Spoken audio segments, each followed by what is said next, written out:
ko alam para saan yun. But wala tayong hearing today. Ito ang naging pahayag ni bagong Senate President Pro Tempore Win Gatchalian ngayong araw, June 4. Si Gatchalian ang tumatayo ngayong Senate President matapos ang 2 araw na pagliban ni Senate President Alan Peter Cayetano sa sesyon ng Senado. Nauna nang nagkaroon ng rigudon sa mga komite dahil na rin sa pagkakaroon ng quorum matapos pumasok si Senator Chis Escudero sa sesyon kahapon, June 3. June 8 ang inanunsyong bagong petsa ng hearing na pangungunahan sana ni bagong Blue Ribbon Committee Chair Erwin Tulfo.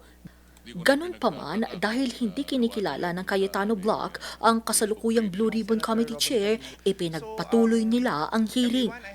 Present ang 18 Marines na di umano'y mga naging taga-deliver ng mali-maletang pera sa iba't ibang mga opisyal ng pamahalaan na dapat sanay napunta sa mga proyekto ng gobyerno.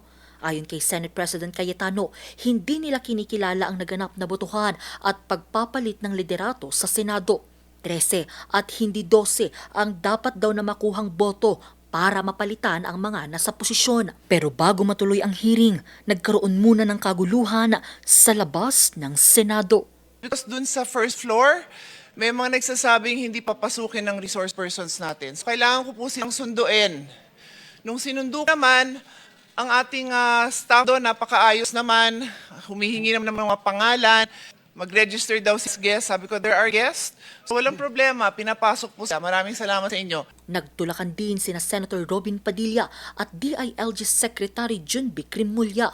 Bagamat natuloy ang hearing, usap-usapan pa rin kung legal nga ba ang botong 12 para sa mga pagbabagong naganap sa Senado.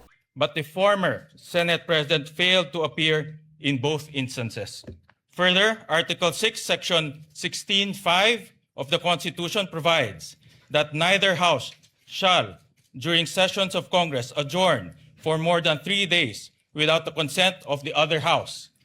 The Senate has been adjourned and unable to resume session for the past 2 days, placing us on the brink of constitutional violation had we not convened today.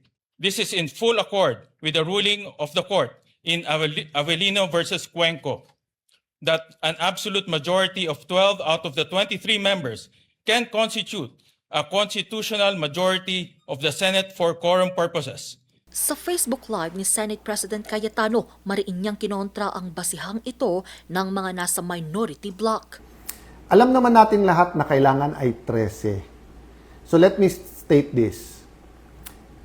Malacanang backing the move of the senators today and the other groups backing them, they will say anything and do anything to bend the law and basically susunugin na yung ating konstitusyon. Bukod sa rigudon ng mga senador, pinalitan na rin ang Senate Secretary at Sergeant at Arms ng Senado. Angel Arquero para sa Nation on the Move.